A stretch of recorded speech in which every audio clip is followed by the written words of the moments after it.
very chilly December 4th.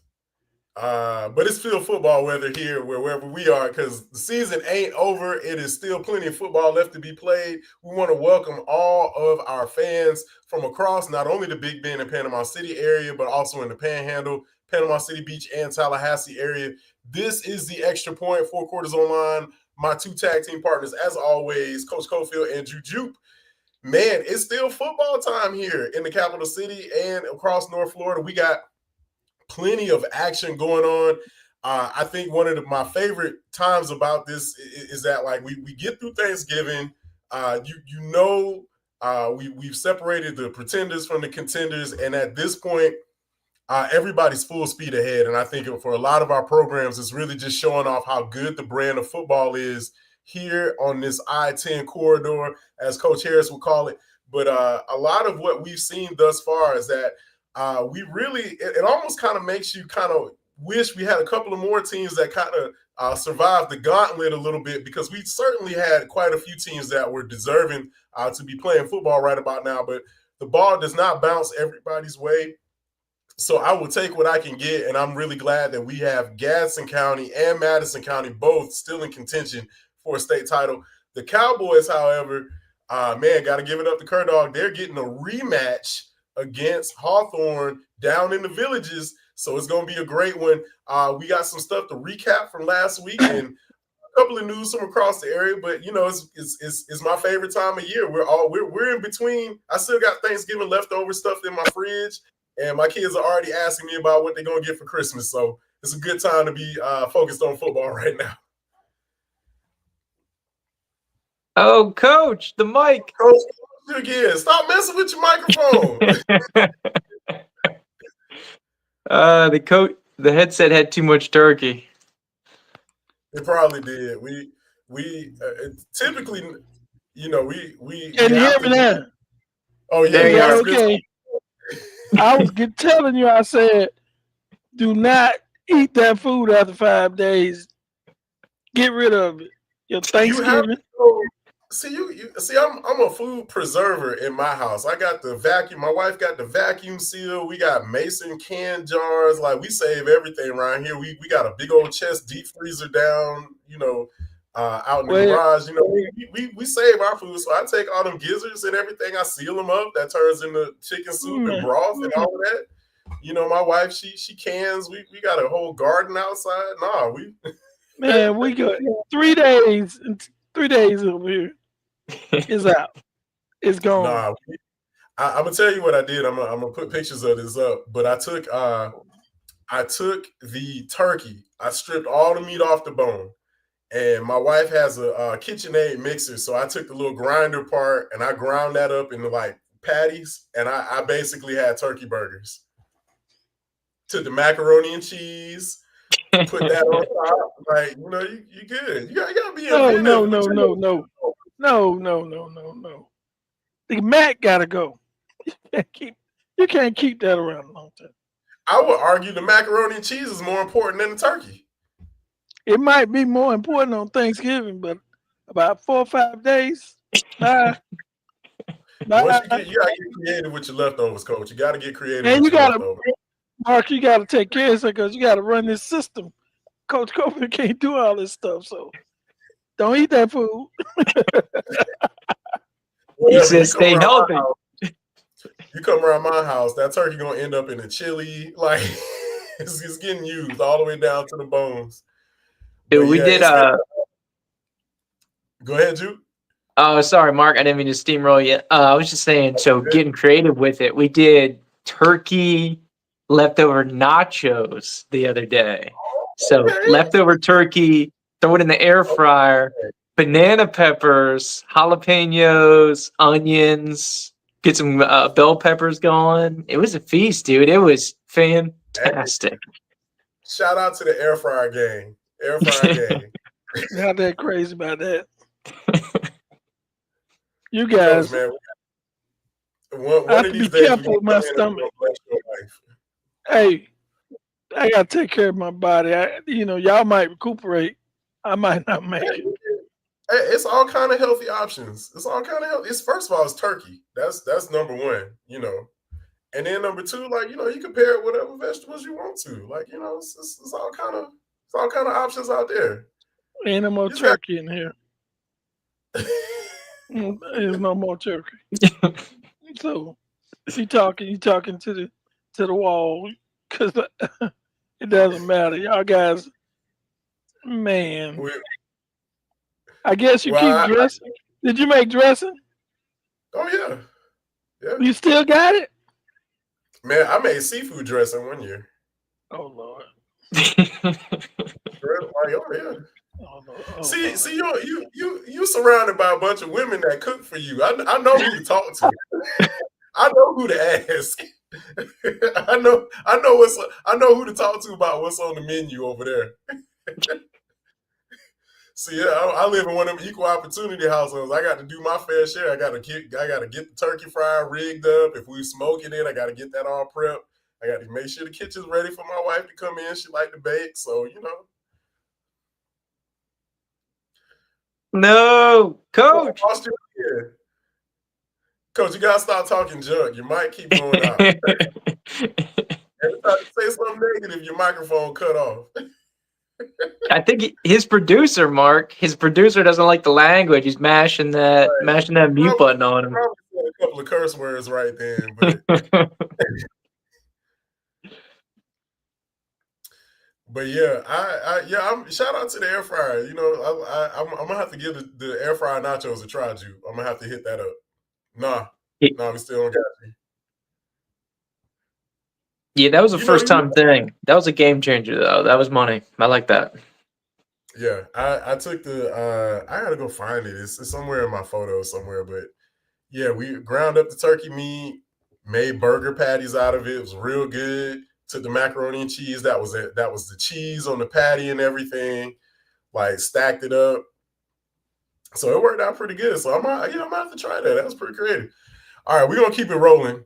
We're gonna have to jump into some stuff here that I just kind of hurt my soul a little bit, but man, the end of the road came early for college football here in the city of Tallahassee. We're not used to this, but you know, it is what it is. But shout out to Florida A&M. They finished on a high note, taking care of business against Alabama A&M 28-20. D. Richardson really has played exceptional all year long. He's been kind of the bright spot. He had a couple of games in there that were kind of, not noteworthy, but he was good enough to win SWAC Newcomer of the Year, I think, overall. There's a couple of games we like to forget, but I feel like, for the most part, yeah, that was one of the great bright spots. This has really been, I think we've been, as Rattlers, we really have witnessed a really great team matriculate through for the past, several months that has come on the heels of a lot of guys that Coach Simmons recruited. And it's just been, a nice little finale for a lot of local guys, looking at the Kelvin Deans and a lot of other guys that have come from out of the Big Bend and Panhandle that have played for FAMU. Great series of successful seasons over the past several years. Interested to see how Coach Colsey builds it up. Now that he's got some new faces coming in through the recruiting cycle. Saw them sign a couple of guys today. So I think FAMU is still on an uptick. Definitely look to see them competing for another SWAC title next year. But unfortunately, end of the road for the Rattlers. But nice to go out with a dub. Well, Mark, high school players are not the thing now. You got to wait till the transfers come, and then you can dictate what kind of team you got. Most of the schools, they don't get a lot of high school kids because when the rules change, transfer portal transfers, they can play right away. Your team can get real good real fast, and I think what I saw from FAMU this year, they were very close to being as good as they were last year, but turnovers, it killed them. They always started slow, and I mean, I sit there and I watched pretty much every game, and I was like, man, we should have been playing for the championship, but you cannot turn the football over. You can't, because I don't think we had many injuries or anything. And No. Richardson was pretty good. I mean, he did good because I think he broke his. He went over 10,000 for his career last Yeah. Saturday also. So yeah, yeah, it's all right. We we got spoiled. Yeah, we I did. think everybody in town is spoiled. I know AC over there, over at FAMU, is definitely going to be on the hunt for the next level of talent coming through there. But yeah, a couple of games. Not sure what happened against Prairie View on the road, and especially the huge letdown against Valley. That I just wiped that from my memory. But definitely think that the program's still in good shape. Definitely on the uptick, and still a hot spot for a lot of guys. Like I said, I saw a couple of signees today. Make their commitments to FAMU. So, you got to think, with 3 minutes left to go in that Jackson State game, had they just closed it out, I think the season would have been totally different. But that's just how that's Hold football. on That's to just how the ball. Hold on to the ball. Hold the ball. I mean, that's the only. If they held on to the ball, we wouldn't be having this conversation.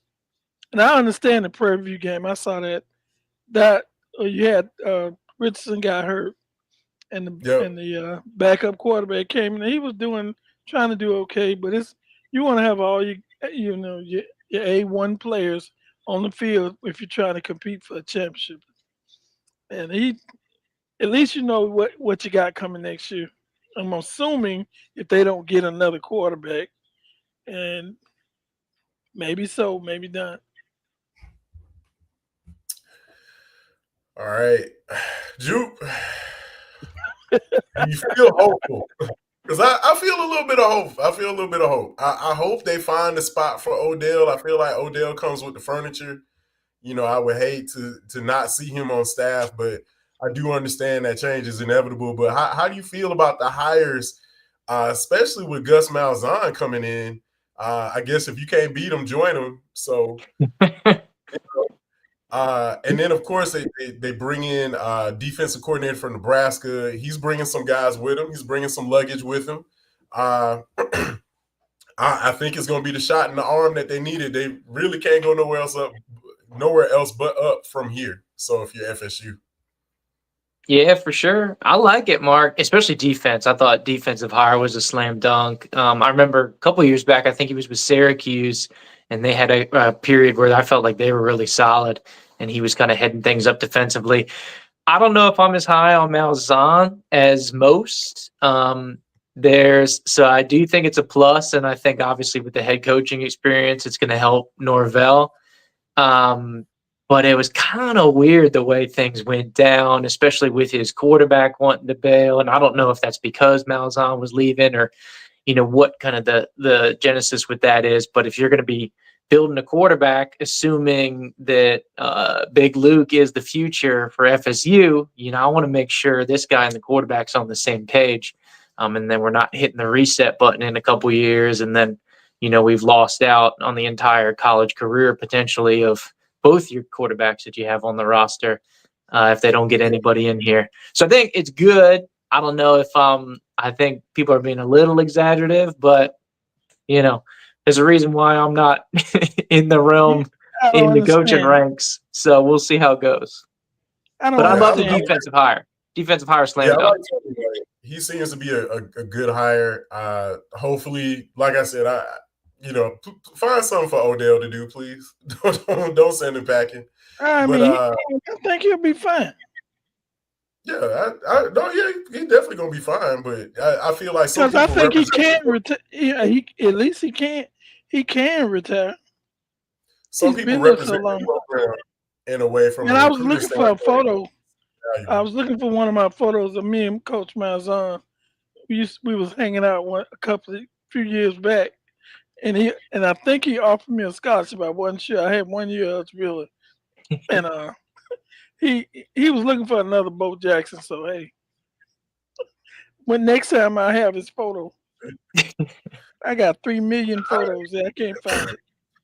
I think Gus Malzahn is like given the timeline, it's like you could push it out a couple of months, but you're going to lose on so many recruits. And I think they want to develop what they have now and stop the bleeding. And I don't blame them. You can you can make a change later, but you talent wise, you got to be able to secure those guys. So I understand that's just kind of what they need to do to secure things. And I think Norvell, if anything, given the way this year has gone, I think they definitely got to start working from the ground up in a lot of areas. And so recruiting trail is definitely going to be huge. And I think that's probably one of the reasons why he may bring some luggage with him. I don't know if that counts for anything, but I heard, Mark, I heard today that they had their eye on a quarterback.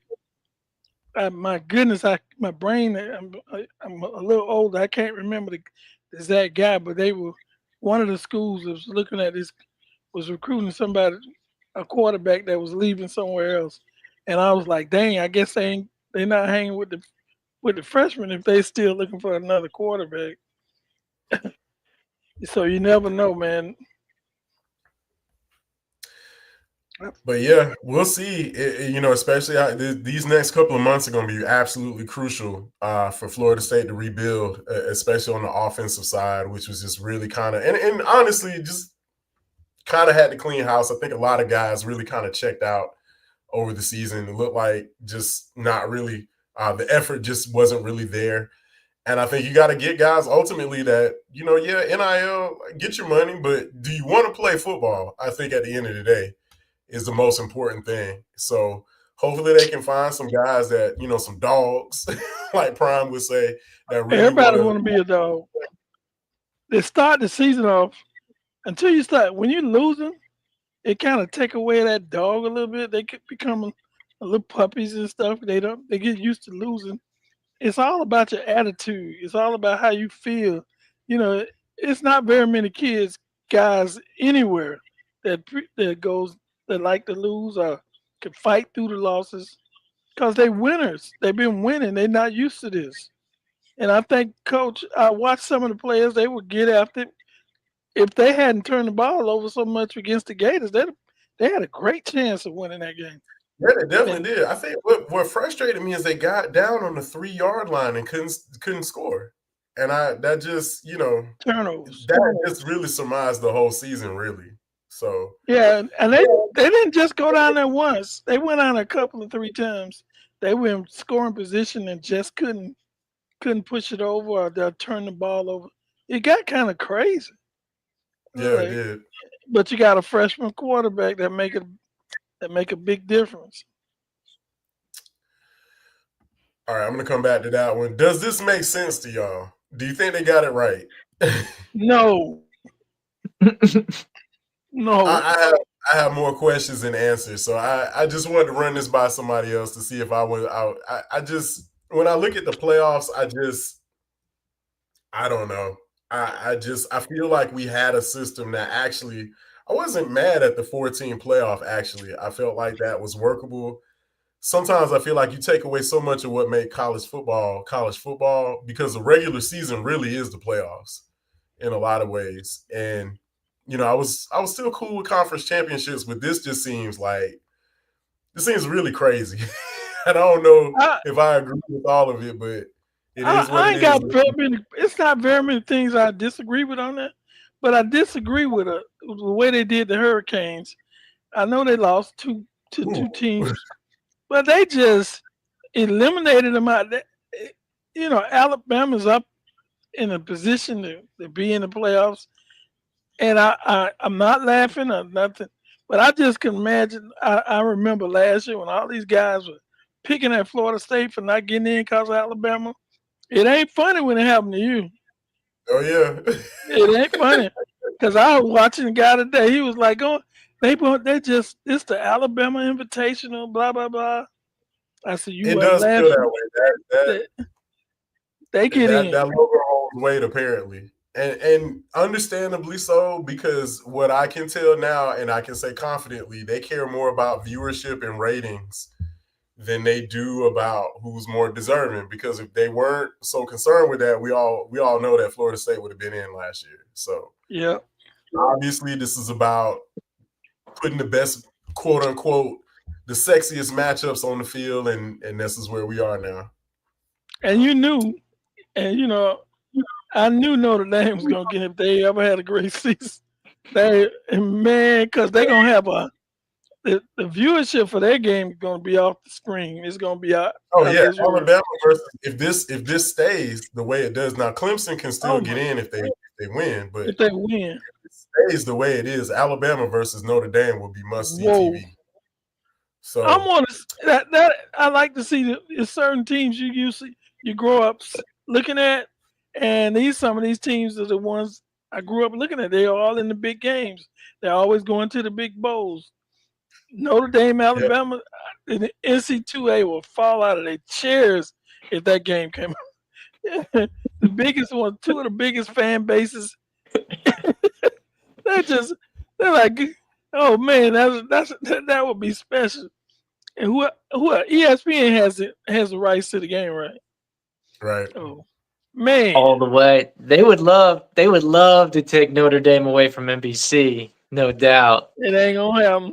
Yeah, but I mean that's the thing. If they get them in, they'll get it. They'll get the game if they're in the playoff. Now they have Notre Dame in what 2030, something like that. Mm-hmm. I think so. I believe so. Yeah. Well, Florida State got Alabama next year, don't you? Yeah. Next year and the year after. That'll be a fun one. Home and home. Hey, 30 transfers can fix it. You better start hitting the portal, baby. Absolutely.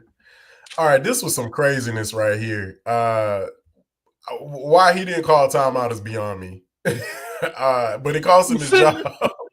I mean, it's like the Lions gifted the whole game to the Bears, and it was just opportunity after opportunity. And it's just like I was like, nah, this guy's getting fired. He's definitely getting fired. Man, it's no way in the world. And then, of course, he had to hit on Trevor Lawrence. Do you feel like he said he tried to pull up? And I was just like, nah, you was definitely lunging. I thought but I thought that I listened to Tom Brady, and his thing was the guy waited too long to slide. And you play football. Anybody play football, going full speed, and some guy just give up and you hit him. It's kind of difficult. I guess they want him to play touch football or something. You if you want to slide, you need to give yourself a chance, give him a chance to make an adjustment.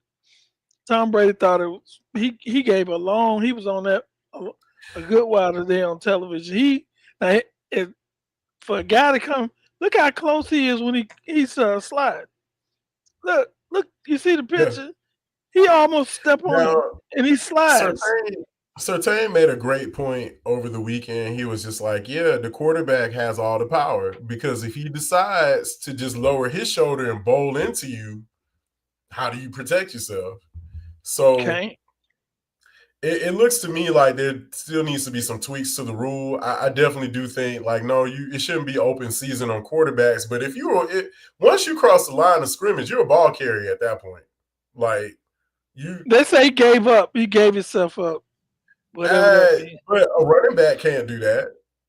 He gonna get just what he got. That's my whole point. If you're gonna be a ball carrier, be a ball carrier. Because that's I do understand the mindset of protecting the quarterback, but it gets to a point where it's just kind of like what we had a couple of years ago, where the quarterback from Pitt did the fake slide. He took a little dip and then kept running for an extra 7 to 8 yards. Then they had to make another rule saying you couldn't fake slide. It's just like, no, if you're carrying the ball, you're carrying the ball. End of story. There's enough out there, I think, where it's just, hey, if you want your quarterback protected, tell him don't take off with the ball like that, unless he's going to be a gamer and willing to lower his shoulder. So still football, Mark, it's all about finances. People come to the game to see the quarterbacks, the receivers. They don't come to watch a DB, a linebacker. They didn't come to see him knock him out. They want him to play. And TV's probably cut off every time that happens. He's not in the game. So it's a financial issue. They're going to protect the quarterbacks. They always have. It's an entertainment first league, so it is what it is. All right. I mean, but Coach has got a point there. I mean, even if it's heyday, you guys remember Revis, Revis Island, Darrelle Revis, the corner. I mean, Mark Sanchez, I think, was still making more money than he was on that team. That's so, yeah. If it weren't for Prime, I think a lot of corners would. I think it would still be the lowest paid position on the field. I think a lot of what he did kind of opened it up a little bit, but still, like, I can't remember when was the last corner to get drafted number 1. I can't recall anything like that. We've seen linemen drafted number 1. We've seen quarterbacks. We've seen running backs. We haven't seen a whole lot of defensive guys, especially lately. I do think the NFL is evolving to more of a offense first. Like, I think That's you can what people scheme come for to it. see. Yeah, That's what people come to see. They want to see touchdowns. They want to see the ball all over the place. They, I understand because that's probably more exciting than seeing a 7-5 football game. You had a great game, but the team's fans ain't buying that. They're not coming to see that, and they buy tickets, and that's what moves everything in football, in pro football especially. All right, let's go ahead and get into some high school football action. The previous week, Thanksgiving week, what was the semifinal for the rural classification, the Cowboys punched their ticket to the Villages with a 34-8 win over Union County. Man, really besting the Tigers in all phases of the game. This one wasn't close. Madison pulled away early, and it was all she wrote. And honestly, Cowboys really not they don't have to be flashy. It's just playmaker by committee over on Boot Hill, and they really had a resounding win against Union County. One of the things that stuck out to me was just the level of play by the defense. This Union County team was not a slouch by any means, but Madison, they just made him look that way. And, I had a chance to talk to Coach Harris earlier before we jumped in. And honestly, a lot of what happens when you have a team that has played the kind of schedule they've had, they're going to get into games like this. And unfortunately, if you're not playing the kind of schedule that Madison is playing, where you're playing outside of your class, you're going to get dominated. And that's what happened with the Cowboys having a resounding victory over Union County, 34-8. Yeah, it's tough period playing Madison in Madison over at Boot Hill. It is a very difficult place to play. The fans they all over the place. It's a great environment for high school football.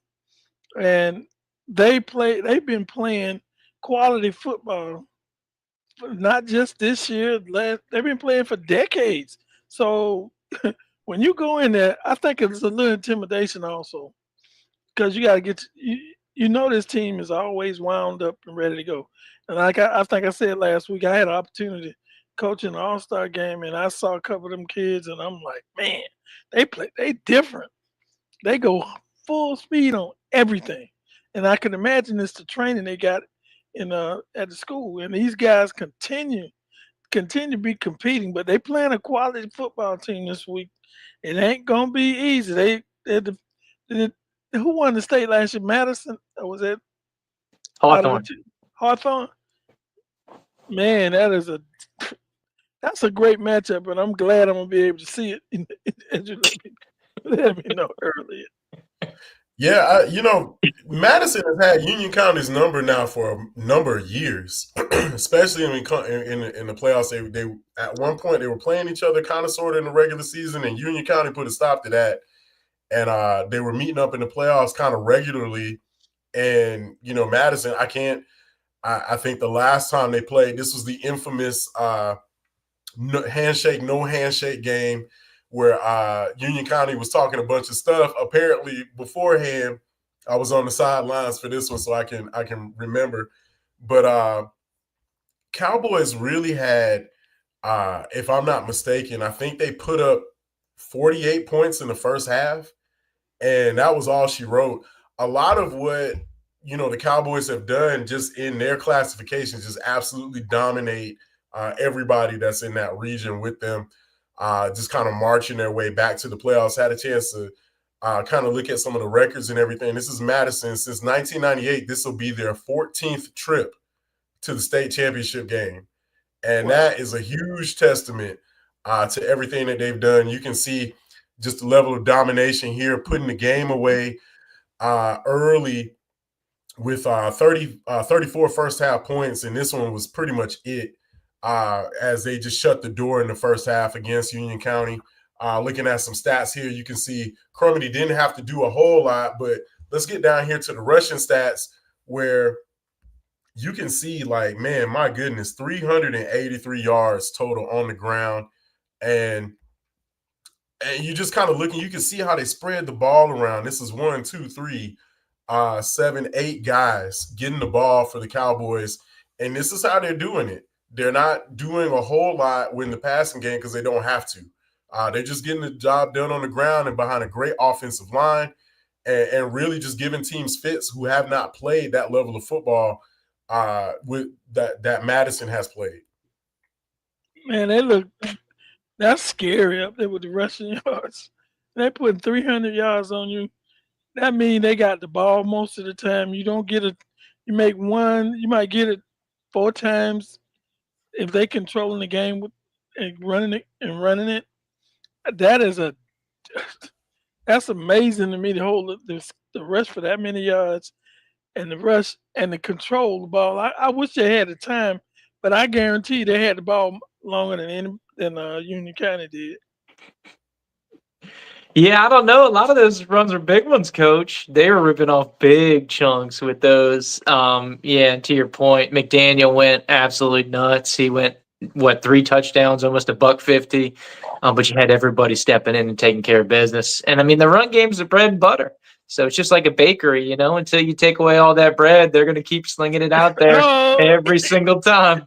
Every single time. So Hawthorne, you better stop the run if you don't want to see it coming. But, it's like a freight train going. They condition themselves. This is what separates teams that emerge from their region and teams that are bona fide state championship contenders. And we've seen Madison again this year add another chapter. And they've got a good group of seniors ready to get another one. Here they're going for it because this is a rematch. Don't you forget they played a close game last year that kind of pulled away late, but they went back at Hawthorne. 3rd time in 4 years that these teams are playing for rings, gentlemen. And look like they ought to just let's just meet in the championship game because they dominate everybody they play on the way to getting there. I would love that's the last time I saw Hawthorne. I saw them in the game. They were putting it on the ground, running the ball. This game might be over in an hour and a half. True. I'm telling you. Yeah, I think this is one of those ones, Coach. You go ahead and make those dinner reservations because you're going to make them here. Yeah, it might be a 90-minute ball game.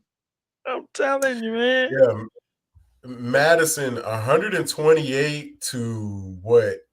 That's what 19 to 27, outscoring their opponents in the playoffs and over the past 3 games. So that just tells you. And we'll talk about the upcoming class rural final here in just a minute, but man, a dominant win by the Cowboys, who are only still looking for that 10th win. So they got a great shot to get to double digits this Friday. Gadsden County handling business against Bowles, knocking off the nemesis. And really, this one was a long time coming, going all the way back to our good friend Corey Fuller, who was the head coach at Gadsden County for a number of years. Went up against Bowles a couple of times in the playoffs, just wasn't able to get past them. And I think maybe the 4th time was finally the charm, as Gadsden County finally got the Bulldogs at home and just dominated. This game, in my opinion, was really more so about Gadsden County playing methodical football, getting a lot done on the ground. Man, I can't say enough about Davis and excuse me, their 2 running backs there just kind of have a whole lightning and thunder kind of concept there, where when you hand off the ball, it's just not it's not so much that they're going to just break a play. It's just the constant pounding and just knocking on that defensive front that they do. Really shout out to the offensive line. They played a great job. It was a cold night. It was a wet night. And they didn't hardly turn the ball over. I think they had one miscue where they had the safety in the end zone that gave Bowles the 2 points, giving them 9. But that was as close as Bowles was able to get. Gadsden County really just shut the door there in the fourth quarter. And, you know, a lot of what they do well is just, especially on defense, they just kind of have a bend but don't break kind of defensive front where they might let you get a couple of plays in cross midfield, but you get in that red zone, they really shut the door. And a lot of what Gadsden County has done this season, year in and year out, has just been, how do we just keep teams out of the end zone? Between Battles and Davis carrying the ball, it's really just more so you really gonna have a hard time shutting those guys down. And I think this week they got another tough test, but Bowles, I think they really wore them out, especially in the second half. They started out very hot, moved the ball kind of at will, in my opinion. I think they just kind of, you know, really for Gadsden County, kind of get into their game and into their groove, and it's very hard to stop them. They did the kind of same methodical movement against Lincoln, against what was it, Seminole County, Georgia. They do some of the same things where they really kind of fall into a groove, and it just showed with the 21-9 victory over Bowles. But for them, I think it's just more so finally getting past that nemesis. But again, this team is not just happy to be here; they want it all. So I look for them really to be going back to basics, and haven't had a chance. I know Davis went out with a leg injury. Hopefully he's feeling okay going into the game against Booker T. Washington, but another tall test. But I do feel like this team is up to task. Looking at how they played against Bowles, which was, I think, the fourth ranked team in the state in Class 2A, they handled them very well. Took away their wide receiver threats. Secondary played awesome. It was a great game. Yeah, Mark, I watched the broadcast, and I sat there and I looked at them. The most impressive thing to me was that they were able to run the ball at will, and I've seen Bowles play, and they defense is pretty good, but they Gasson just ran it down their throat, and I'm looking at him like, dang, they can't stop them. And when you can't stop the run, you know, it's hard. They control the clock. The ball, you know, they got the ball. They take a drive, and I think the last drive they went the distance and put the game out of reach. And I was more impressed with that game from them than anyone I've seen, because they had a pretty even opponent, and they just manhandled them with rushing the ball. I think Battles went out with a slight injury one time, and you could tell they missed the combination. Then Davis went out, and they put Battles back in, and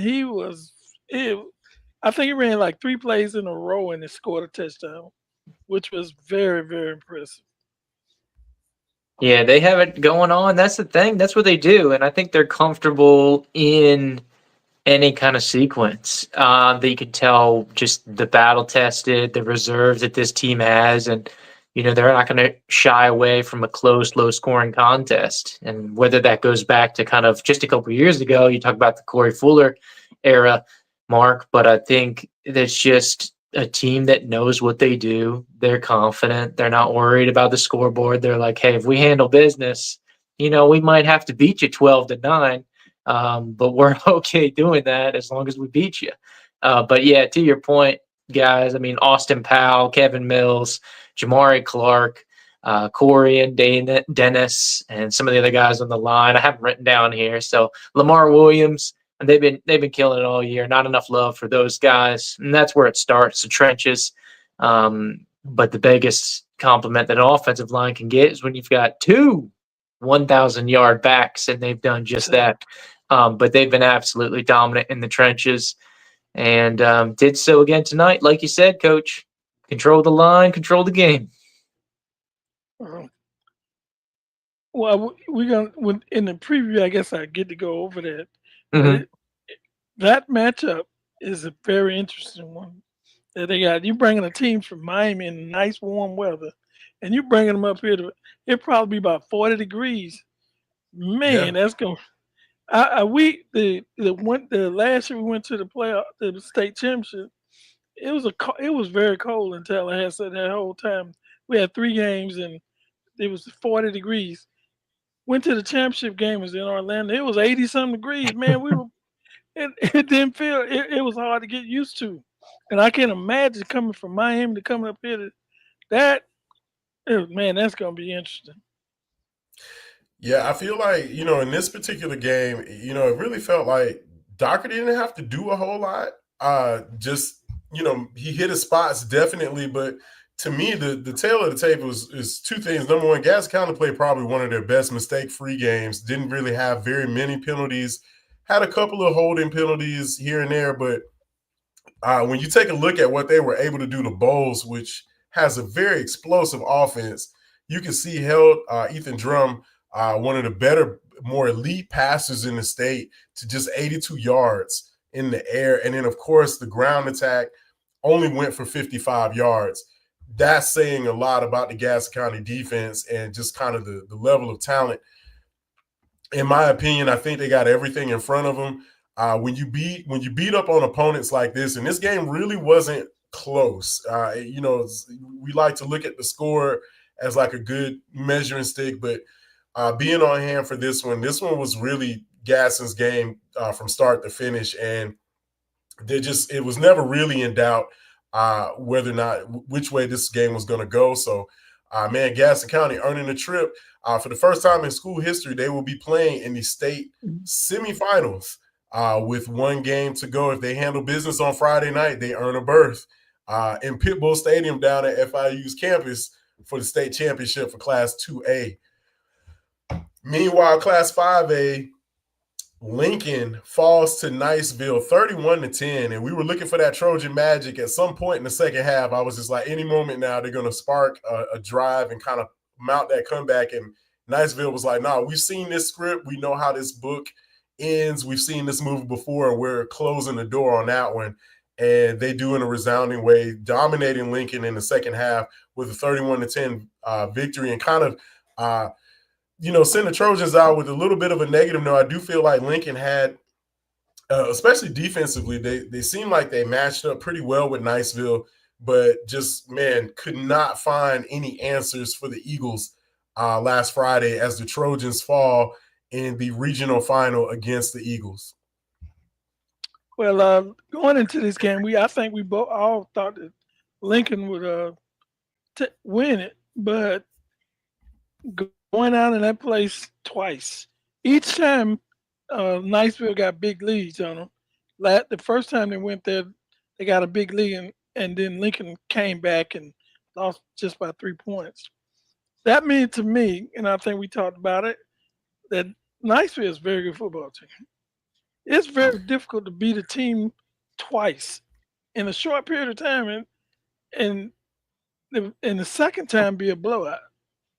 And that's what I think that tells you how good Niceville is. And Lincoln went out there with a great defense all year long, and just couldn't hold them down. And I watching and knowing that I forgot the coach's name, but he was a former offensive coordinator at Lincoln, so he's kind of familiar with the program. Maybe that was an advantage, but I was very surprised at the score. I thought it'd be close. I didn't think it'd be, a 20-point victory. I mean, that's just that defense that played that well all year long really didn't have it on last Friday night, and the Trojans came up short. Yeah, was it Thompson? Is that who you're thinking about, the head coach? Yeah, he was the offensive coordinator because he left Lincoln to go to Niceville. He went to Niceville. He's got the trade secrets. But yeah, I feel like we're having the same conversation for all these games. Couldn't stop the run game. That's what it came down to. Johnny Lewis Jr., I think he went over 200, then had a couple scores, I believe, or maybe just the one score. But for Niceville, that is. And so they were able to control that. I liked the run game for Niceville, but I thought that Lincoln could put them in a box one-dimensionally. And then just the run game kept chipping away and kept taking care of business. And Niceville was very intent of limiting the big plays. They kept everything in front of them, and Sims had to keep it short. And they really stuffed the run game for Lincoln. So it was tough for the offense to kind of get it rolling, because I feel like Lincoln really feeds on those big plays, whether it's in the special teams with people like Abram Paul running back kicks, punts, stuff like that, or those long pass plays, and Lincoln really gets juiced up. And of course, it was just the run game, as you can see here, that really kind of did him in. And it's tough. It's tough because I feel like Lincoln was really solid this year, and you love to see them at least get to that Final Four and get that region. But that's the thing, playoffs, you got a bunch of good teams and only one can win. Games, though. They won 12 games. That ain't bad. That's absolutely not. That's definitely great definitely season. The tape. Yeah, absolute great season by Lincoln. They have a tradition over there that Coach Wilson started. If you win the region, you get your picture. The team picture gets put up on the Hall of Champions leading to the locker room. And I think those kids, they really wanted that. Didn't go the way that they wanted to. You can see here Christian Shims really led the team in rushing. That's really not characteristic of Lincoln's offense. They really find a way to get it done on the ground. And it's just when you see that they were only able to put up 46 rushing yards to Niceville's 319, it's just uncharacteristic of Lincoln, both offensively and defensive. So it's just a bad night for the Trojans. And I have to understand. I think a lot of people have to understand that playing in Niceville, especially during the playoffs, is a totally different environment. So I know that place was rocking, and when that crowd gets into it, it can be tough to get your momentum back. It can be hard to hear each other on the sidelines. The fans are almost right on top of you, and the real interesting stat here is that Lincoln did not have the ball that long. I think Niceville really just kind of held the ball, especially looking at the amount of rushing yards they had. I think Niceville had a significant, huge chunks of time with the ball, especially in the first half, and that just kind of spelled the end for the Trojan season. And then also happy trails to Coach Tyson. He announced his not retirement, but his resignation from leading the Lincoln Trojan football team, and had a chance to talk to him. I think he's definitely happy with how things have gone over his tenure, and for the most part, you hate to see a guy like him go out with a loss like that, but he's not going anywhere. He's still going to be around the program, as he told us. Had a chance to talk to us a little bit about just what the Trojan program has meant to him, and his stint around the Big Bend, especially at FAMU High. Coach, I know you had a chance to really work with him early in his career, and just going from Godby to Lincoln and coaching under so many other people. His words to us was just that he really wanted to have a little bit more time just with being able to focus on player development. And sometimes when you're a head coach, you're more of the CEO of the team, as he stated. And I think his heart really was just into being able to kind of deal with player personnel one-on-one. And when you look at that, I'm definitely not mad at the decision, given the way high school football, the landscape has changed over the years. And I think you sometimes when you know where your calling is and where you belong, I think he felt like the time was right for him to really focus on an area of an aspect of coaching that really spoke to him, as opposed to being at the head of the program. So definitely wish him well, but it's good to know that he'll still be around the program. And here, I think we do. All right, so I'm going to go ahead and let me see if I can pull that up, where we had a chance to talk to him earlier. And, for the most part, was definitely in high spirits. I think that, he really just kept hinting on just how much he wanted to focus on those other aspects. And I know Coach Cofield, when we talked to him, there we go. He was definitely in high spirits. I've enjoyed not just the 4 years of being the head coach, but I've been the defensive coordinator 4 years previous of that. So it's been 8 years total. And it's been a big family. Not only are the kids just awesome, the administration, the teachers, it's a big family. Everybody works together.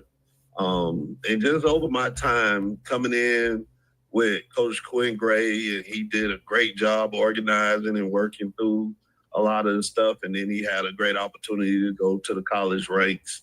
And then, staying on with BJ Daniels as he, kind of headed the team for a season. And he really navigated that post-COVID season, which was really, difficult with all the different rules. We couldn't go out of county. We had to be in bubbles. If guys had to test guys every day.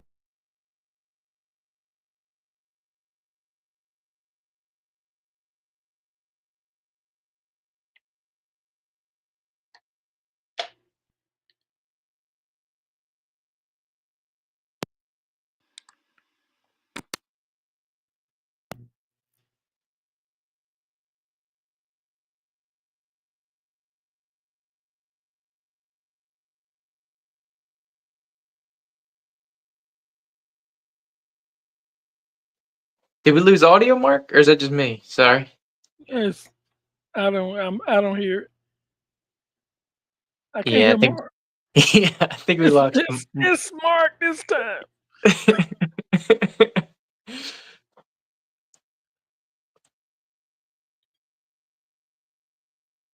He don't know it. No, we can't hear you, Mark. We can't hear you. Yeah, I don't. Okay, there we go. But, Yes. Woo. There we go. But yeah, I do think that a lot of what let me make sure I can pull that back up. But really navigated that post-COVID season, which was really, difficult with all the different rules. We couldn't go out of county. We had to be in bubbles. If guys had to test guys every day, temperatures, all the stuff that came along with the COVID season. And I thought he handled that really well. And then he had an opportunity to go to the college ranks. And really, to me, that time period was about 5 years where Lincoln had like 3 different head coaches within a 5-year span. And the program kind of was a little unstable with parents and kids kind of not knowing the direction or, of what was going on. So when I was asked, kind of to step in, I just wanted to give some stability to the program. And I thought that's what we did over the last 4 years. It's kind of funny because I don't think I ever really wanted to be a head coach. I'm more of a background. I like dealing with the kids. I like X's and O's. And I've seen some great head coaches that kind of get pulled away doing all the head coaching stuff. And it's a lot. It's even more as our culture changes in football that you're pulled away from dealing with kids and football and doing other stuff. So, I thought this 4 years has been a good opportunity to kind of set the foundation, not only on the field, but organization-wise, program-wise, budget-wise, finance-wise. I think we're in a really good spot for the next coach to take over, and I can kind of go back to what I think I'm best at. All right, if you want to catch the full interview, that'll be up on our YouTube channel. And we'll have some clips thrown up on Facebook and Instagram as well. But you can hear it from the man himself on his decision behind stepping away from the program. And, honestly, looking at what the kind of community Lincoln is, he really talked very highly about just just the way that they have tried to build a family type of atmosphere, including parents, along with administrators, into each and every student athlete's development. So you can tell, and looking at the outpouring of support from players and former players alike, you could tell he really put a stamp on the program over at Lincoln. I do feel like it's definitely going to be one of those. I'm pretty sure they're getting emails about guys wanting to throw their hat in the ring for that job. The Lincoln job has always been one of those kind of, I think just from across the state, has always been one of those like premier coaching spots. So I wouldn't be surprised at the names that kind of pop up on the radar as they begin their search. But he definitely is going to be sticking around the program. It's just going to be a bit of a different change, but it's definitely nice to see Coach Tyson, one of the good guys in the coaching profession here in Florida, that has done so much in a very short amount of time at the helm, but took Lincoln to the playoffs each one of those years, had a pair of district titles, and has done a lot in his tenure at the helm in a very short period of time. Yeah, he's done a great job. I remember him when he first started coaching. He came on board with us.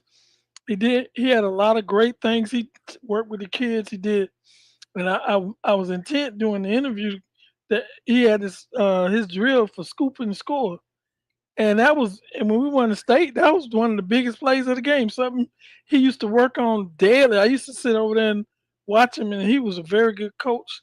I knew he was going to be. I was kind of surprised he got to be a head coach because he doesn't like all the stuff that go with it. He just want to coach. He don't really want to get into the other stuff. But he took the job, did a very good job with it, and I think he is a head coach. He just don't know it. And maybe in the future he'll take on the job again. But I thought he did a very good job at Lincoln. Yeah, absolutely. And of course, very well respected in the area. You talk about defensive coaches over the last decade plus. His name's always at the top of the list when you think about the greater Tallahassee area. Really well respected, and can't blame him because the way things are structured. And Coach, I'm sure you can speak to this better than I can, but coaching, especially head coaching, takes everything from you. And here in the state of Florida, it gives very little back as far as the compensation outside of all the other stuff, outside of all the wholesome stuff, right? But when it comes down to it, when you think about taking care of your family and all that good stuff, the state, not to get on a rant again, does very little to help our leaders who are shaping our future leaders in kind of helping them out. So completely understand, wishing him all the best, and hopefully to see him around here in the area. Selfishly, hopefully see him here in the area, but respect the decision 100%. Yep. Mark? Now Mark's got to get his mic checked. Yeah. I willfully hit the mute button there, but you did it.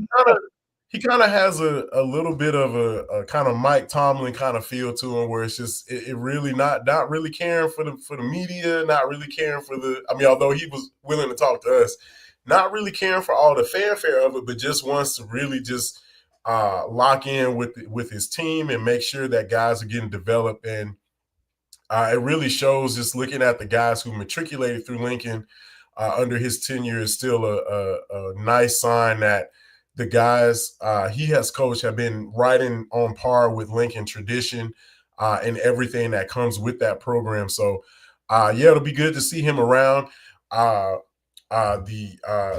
Lincoln Trojan program in the future. And I definitely think that Lincoln is in good hands as long as guys like him are there. All right, keeping it rolling. Let's go ahead and talk about it. We got to go ahead and bring it up. This is going to be one of the biggest games of the year. Gadsden County at 12-1 hosting Booker T. Washington out of Miami at Gadsden County High School, Jaguar Stadium. Man, this one's going to be a good one. And when you look at the way this game is really broken down, watching the way that Gadsden County has just absolutely just dominated teams, man, I kind of feel like the edge is with the Jags right now. Booker T. Washington definitely comes in with their own specific brand of football, but really just to kind of keep it locked in on what Gadsden County does and what they do well. Going into this game, I really like the way Gadsden County has just kind of used their just defensive front to kind of be in a position where they bend but don't break. And I think going against Booker T. Washington's offense, I really like the secondary and how they match up against the Tornadoes passing attack. There's so much here where when you look at the way that Gadsden County defense is built, one of the things that they do very well is they find a way to key in on whoever the playmaker is, whether it's wide receiver or a slot guy, and they just kind of mash all night long the same kid. I watched them really take away Bowles' passing attack just by keying in on one of their big-time receivers and just hammering him over and over and over again. This is a team that's going to make you play football to the point where you're going to have to spread it around to more than just one playmaker. And I think that in their only loss, I think we were talking about just when they went up against Coffee early in the year, a lot of what, it was just one guy that was playing superhuman almost. And so it'll take that kind of effort to really knock them off, in my opinion. But the way Gadsden County has just been built so far, I like them in this matchup, especially because they're at home again in familiar surroundings where they can really take advantage of things. I look for the crowd to be there in full force for this one. So we got past the Florida Classic travelers who made their way out of town one Friday night, and then the Thanksgiving crowd the last week. I think this is going to be a great game to really send the Jags off in style to Miami by beating a Miami team. And, of course, Booker T. Washington's going to have some motivation because they definitely want to play in front of their home fans for the ship. But I'm rolling with the Jags on this one. I just think that the running back combination of Battles and Davis is just going to be too much. Mark, I think I brought it up before, that change in weather.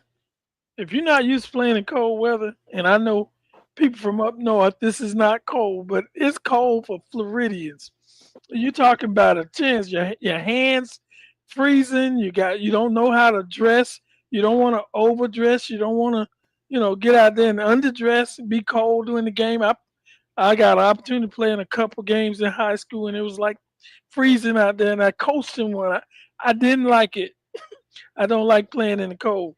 And I think coming from Miami, it's got to be a difficult task for these guys to come up here, play in the game in North Florida. And I think it's going to be like in the 30s. I'm not sure. I know it's going to be cold. And bringing them up here and bringing your team, when they get off the bus, they're going to get a cold. They're going to get a rude awakening. You got to play in this. They better hope it don't rain. It could be real bad then. I mean, so I think that the Jaguars are going to be, it's perfect weather for them because they run the football. They have a great line. Their front defense and offense are solid. And I think they should, I'm not going to say what I was getting ready to say, but I think they should win this game. And they have all the advantages. Yeah, that's part of it, right? But just making sure you don't overlook the opponent. I mean, Booker T's got a lot of talent down there. But I like the matchup, like you all have said. I want to echo those sentiments. And the one thing, don't throw near number 12. Please don't do it. Yeah. Ben Scott, Hicks Jr. Second in the nation. He's one behind the leader in interceptions. He's got 13 picks, guys. Yeah. 13. I can't remember ever seeing a defensive back with 10 plus interceptions here in the area, or it's been a long, long time. I must have been sleeping when that came through, but he's an absolute ball hawk. He's got an interception in 9 different games. Granted, obviously the strength of Gadsden County in the line, and I anticipate them to run a little more. But one guy can only take up roughly half the field, so they can still pass around him. But yeah, please do not throw in the area number 12. He's an absolute beast. I think where's he going? Florida. I think he just committed today. I think he signed his letter of intent. But Junior is 13 interceptions. Yeah, the senior free safety kind of plays a little bit of nickel too, just depending on where they move him around at. But yeah. They also got Eli Rawls. He's got 10 sacks on the year. So really for Booker T. Washington, their strength is definitely on defense. They don't do a whole lot special on offense. They definitely have some playmakers. Nyland Main, their quarterback, has 18 touchdown passes on the year. And Anton Smith, their leading receiver, averages about 50 yards a game. But, yeah, do not throw it on his side of the field. Yeah. And I think they're pretty balanced, though, on offense. So I think they're comfortable passing it more if you make them pass it. I think they're comfortable running more if you make them run it, if they can, of course, against the Gadsden front. But, yeah, as long as Gadsden's not throwing a 12, I think as long as they play their game, things will look good. I'm with you all. I got to go Gadsden County here. And I think Havana will be rocking. All the elements going against, like you said, Coach. So I'm seeing a low of 29 on Friday. So it'll be in the 30s by the second half. Second half it'll be in the 30s. And there's forecast of rain for Thursday, tomorrow, I guess. So the field's gonna be kind of soaked. If that gets pushed back, there's still a potential. I mean, you know how the weather goes, right? So I mean, it could be raining on Friday. So all things to keep an eye on. And like you said, Coach, so I'm from North, and so, but the cold, when it gets cold down here, it's different because the humidity and the moisture gets right to your bones. So it is chilling. I think the Miami guys will have to be all bundled up, ready to go. And they're going to be in a very adverse environment, which is exactly what you want. And this is the benefit of taking care of business in the regular season, scheduling tough, doing what you need to do. When you're the number one seed, you make everybody come to you and see if they can take you down in your environment. And I think this is a fantastic advantage here for Gadsden County. Hope they take care of business. Think they will. Yeah, being able to make that bus trip is not an easy ride from South Florida coming up to the capital city area. And, you know, really for the most part, you know, I think that when you look at Booker T. Washington's schedule, they have really played, I think, about as well as you could have against some South Florida talent. They played Lakeland earlier in the year, lost to the Dreadnoughts 48-13. Had a chance to play not Central, but Vero Beach, South Ridge, kind of handled a lot of pretty good opponents. But I think the biggest thing for them is how are they going to fare against this running attack out of Gadsden County. And a lot of what that they have faced has been, you know, being able to figure out a dual threat quarterback and not a true ground game attack here. And I think that one of the areas that, you know, that Gadsden really shines in is just wearing teams out in the third quarter. They did it against McCallie on the road. They had coffee on the ropes before somewhere in the middle of the third quarter before they gave out a gas there. And every other opponent on their schedule, Lincoln, Florida High, they've been able to kind of just run them out of the building with that ground attack. So I know that Booker T. Washington is definitely going to be keying in on Davis and battles, but sometimes it's just a little bit too much. And I definitely like Gadsden to be able to punch that ticket. It's going to be a great matchup, but yeah, if they can avoid throwing the ball to number 12 side of the field, I think they stand a great chance to be able to come out of this one with the victory at home, especially being able to play mistake-free ball. So it's going to be a good one. And yeah, Juke, if you got a little space heater, definitely bring that on Friday. Yeah, and make sure. I feel like Gadsden County needs to pub it. So I know sometimes you see the old kind of Gadsden County high schools kind of pop up there. Some of those OG Gadsden County people, those Shanks people, do not wear your school colors on Friday. Please go buy a light blue or dark blue or just any other kind of jacket. Don't wear your school colors. Specifically to the Shanks people, do not. And I know, I understand, I get it, but yeah, just find a way to just throw some Gadsden County blue and white over on top of the orange and black, just so that everything is color coordinated. But yeah, when I was out there last week, there was a lot of people in Shanks gear, Havana Northside gear. So yeah. That's one of the things I do like about that community. They definitely rep the old guard quite well. All right, moving on. Well, on Friday, we have the Class Rural State Championship matchup between Madison County at 9-3 and Hawthorne at 10-1. And this is the rematch from last season, where Madison really just ran out of gas late in the ball game, and Hawthorne pulled away, securing the state championship, and just left a bitter taste in Madison County's mouth over the offseason. But Coach Harris, man, I think, for them, they really went about a lot of what they do just very methodically, playing their schedule the way that they played. And really for them, I think for me, the thing that stuck out the most was just how they bounced back from a pair of losses in the middle of the season. Went on the road to Pace and lost, had the ugly loss against Lincoln earlier in the year.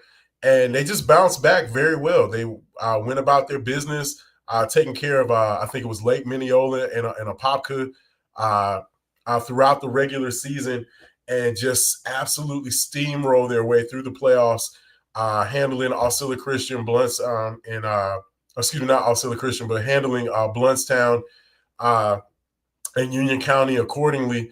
It's really been about what they do best, which is that being able to use a dual threat quarterback with an amazing ground game, and it's running back by committee over there. We already know that, but that defense has been playing absolutely lights out.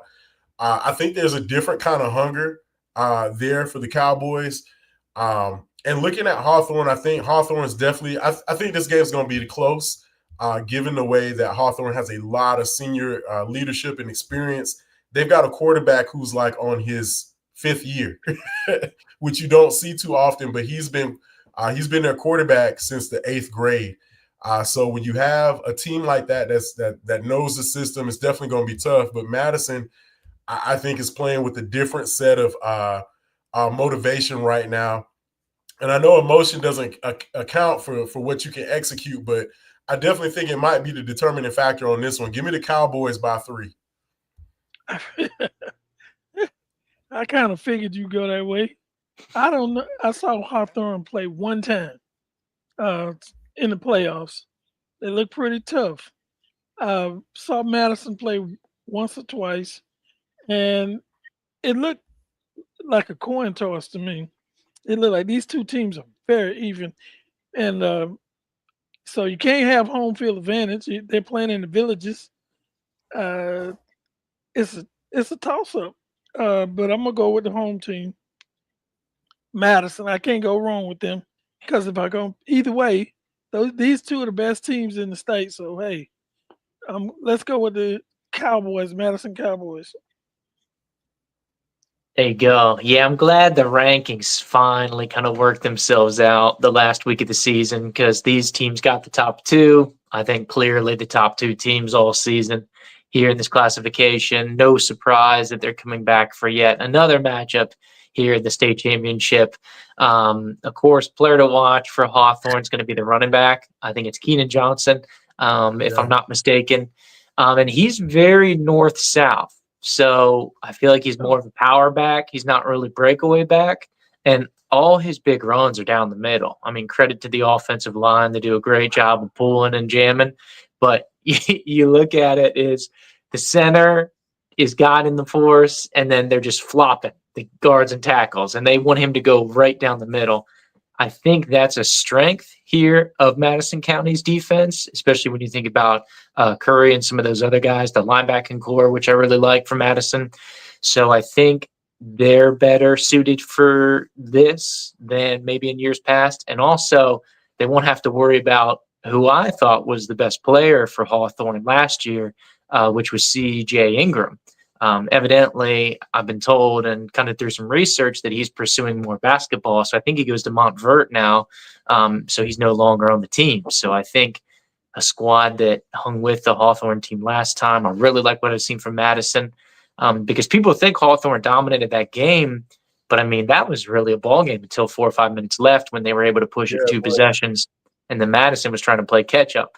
So I like Madison this time around. I think they'll be able to do enough to limit the damage, and enough to push through on offense. And you saw how everybody got going in that running game last week. but I think you'll see a couple more throws from Crumity this week. So I like to think that they played a little possum with him, kind of put him on the shelf here. You could see a little more. I don't think he's going to throw it 30 times, but I'm pretty confident we'll see double digits out here. A little fun from Coach Harris. Yeah, I really think that a lot of it's just going to be keying in on Keenan Johnson and trying to put a stop to that. Of course, leads the team in not only rushing but also scoring with 21 touchdowns. Jacarian DuBose, the leading receiver, averages close to 65 yards a game. And for the most part, it's not their defense has really been their core. If I could describe this team, I think Madison is going to be looking into the mirror. So a lot of what Hawthorne does, especially playmaker by committee, is something that Madison does very well. I do think that Madison has the advantage given their schedule. They played, when you look at Florida High, Lincoln, Pace, all those areas where they've lost, that still kind of counts as value, in my opinion, especially when you look at all the other areas where they've dominated. Going to pull up Coach Harris here in just a second and just kind of get it from the head man himself. But a lot of what Madison has done is kind of use that to their advantage to really be able to showcase in what way that they have been just kind of a dominant team. And here, let me go ahead and run that back for everybody. Being able to get back to this game has been, I would say, a success in and of itself. Talk to me just about this season and just, being able to define, despite win or lose on Friday against your opponent, just kind of encapsulate this season and what it's meant for you and for you guys. Somebody else, when you get to this stage, there's all of a sudden everybody wants to talk to you. So I've done some interviews before, and people are saying, what's it going to mean to you, Coach, to if you can win a state championship? And to be honest with you, next starting in January, I'm going to want to win another one. And I know how I am. I'm going to want to push for another one. And it's great to win one. And I look, nobody wants to win one more than me. I told the kids today, I'm not satisfied with just being there. Like, we want to win. And they're a great football team. We're going to have our hands full, and that's going to be really hard for us to do. But we want to win. Don't confuse that. But I've already won. Our kids are great kids. They've done a lot of good things. They represent our community and our school with pride. I get to watch them do tremendous things each and every day. The character of the men that they are. I have no doubt they're going to go be good husbands and fathers and members of society, and that's what we really get into it for. Sometimes it can be overshadowed by the wins, but at the end of the day, the real win is can we make good men? And I'm not saying I made them; their parents made them, but hopefully we've been able to guide them and direct them a little bit on their journey, and so for them to rebound this year, it's hard to get to a state championship. I mean, people don't think that's the truth, but it's hard. Even here at Madison, I know they take it for granted. This will be our 14th appearance in the state championship since '98, and we take it for granted here in Madison at times, but it's a lot of work. Like, our kids have worked hard, and it hadn't always been easy. They haven't always wanted to do it, but they continue to come back, and that's pretty special. We had this summer we had, I think 80% of our kids didn't miss a day. That's pretty impressive. That's hard to do.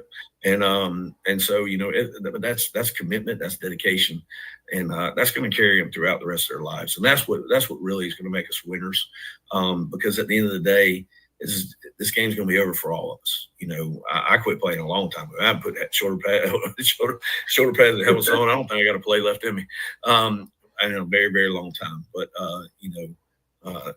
being able to go out and have a good family. My grandson was at the game last week, and that's the stuff that matters. And hopefully that's the stuff that they learn. All right. So, yeah, words from the head man in charge himself, Coach Harris. And, you could just tell how, a lot of this is just about what they have put into the program over at Madison. And, it's definitely, we look at how much Coach Co did in his tenure We looked at what Coach McPherson did during his tenure. I think there have been about 3 or 4 coaches over the past 20, 25 years that have really made Madison into what it is. And now you can see Coach Harris putting his stamp on the program in a short amount of time, taking the Cowboys back to the promised land. And, really everything is on the table for them. And needless to say, I think this team can get it done. A good portion of what they do well is just honestly just being more physical than the other team across the line of scrimmage. And I think Madison would definitely look to do that on Friday.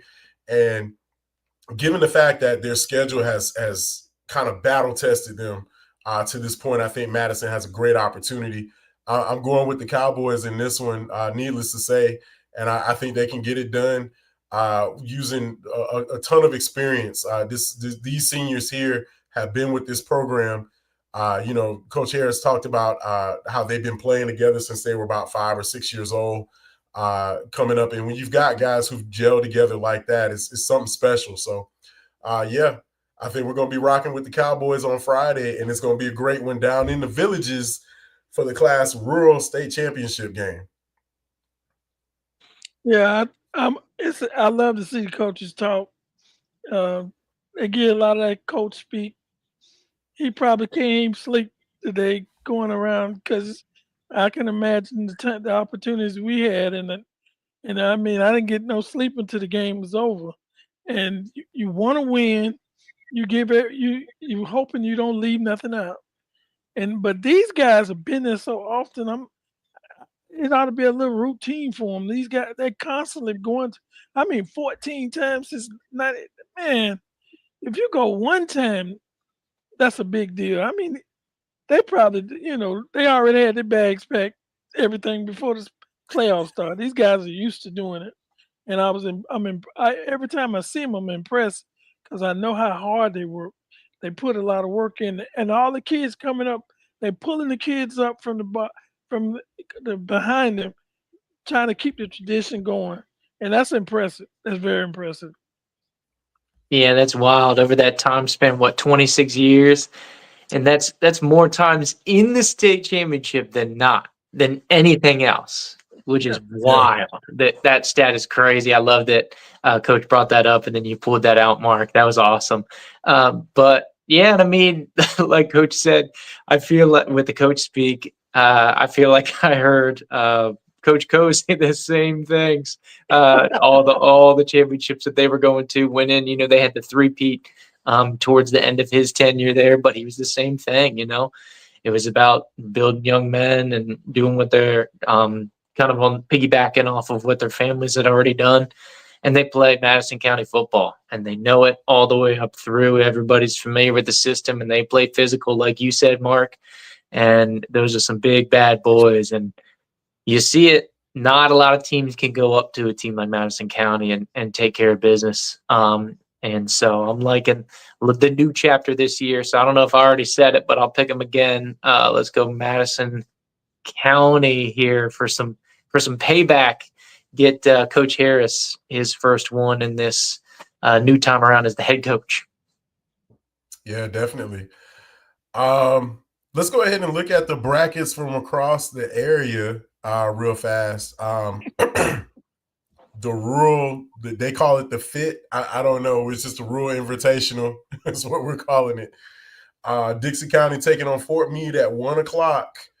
And that one will be for the rural invitational as Dixie County looks to take on the Fort Meade Miners. And then, of course, we just talked about the rural classification, but in 1A, the bracket looks a little something like this. The Final Four is Chaminade Madonna, Trinity Christian out of Jacksonville, Cardinal Newman, and then Clearwater Central.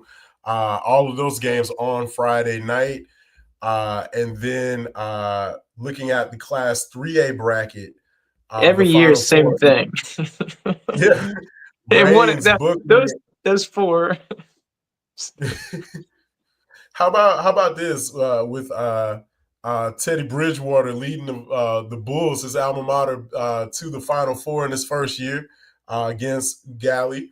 That one will be played on the road for Northwestern, but Reigns and Booker are going to be a great one at the Graveyard.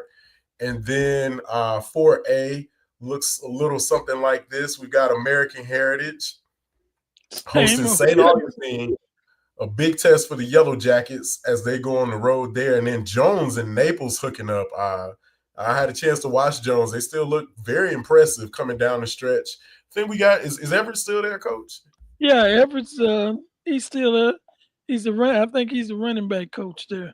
He trained up on one of the best.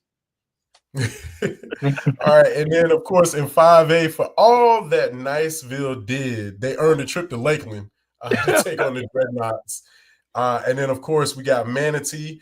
Shout out to Jaquez Green over there at Manatee, and St. Thomas Aquinas will be linking up. And then in Class 6A, the bracket looks a little bit like this, with West Boca taking on Southridge. Buchholz, very much surprisingly, made their way back to the Final Four, taking on Osceola. Both teams, I think they knocked off number one. I think that was Plant that knocked off Armwood, which was the number one seed, and then Osceola handled Armwood, knocking off the number one seed there. So Buchholz gets a home game in Class 6A, and then in 7A, this is very interesting, for Gadsden County fans.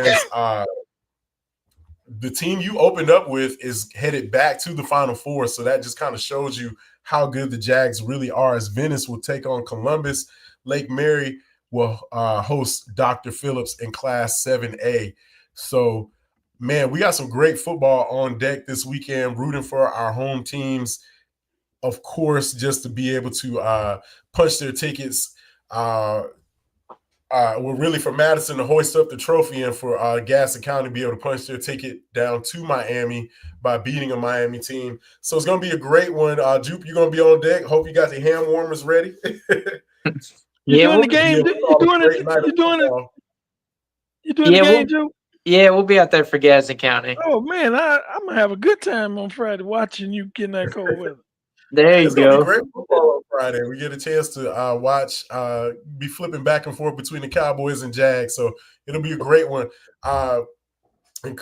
Just a special shout out to all of our supporters who've been on the ride with us thus far this season, as we come to almost near the end. But it's been a great year so far. It's always good to have some Big Bend or Panhandle flavor in the state championships, as we do every year along the I-10 corridor. So if you wanted to watch any of those interviews, feel free to navigate over to our Facebook or YouTube channels. You can catch Coach Harris and Coach Tyson and Coach Ellington. We had a chance to talk to him last week over on those channels, to be able to kind of get some more of that playoff flavor. But that will do it for this edition of the Extra Point. We will catch everybody next week, hopefully in a very jubilant mood, as we hopefully celebrate a state championship and another state title berth. But until then, we will wrap it up here on behalf of my tag team partners, Andrew Jupe, Coach Cofield, and Mark Adams. And this has been the Extra Point Podcast, part of Four Quarters Online. We'll see everybody next week.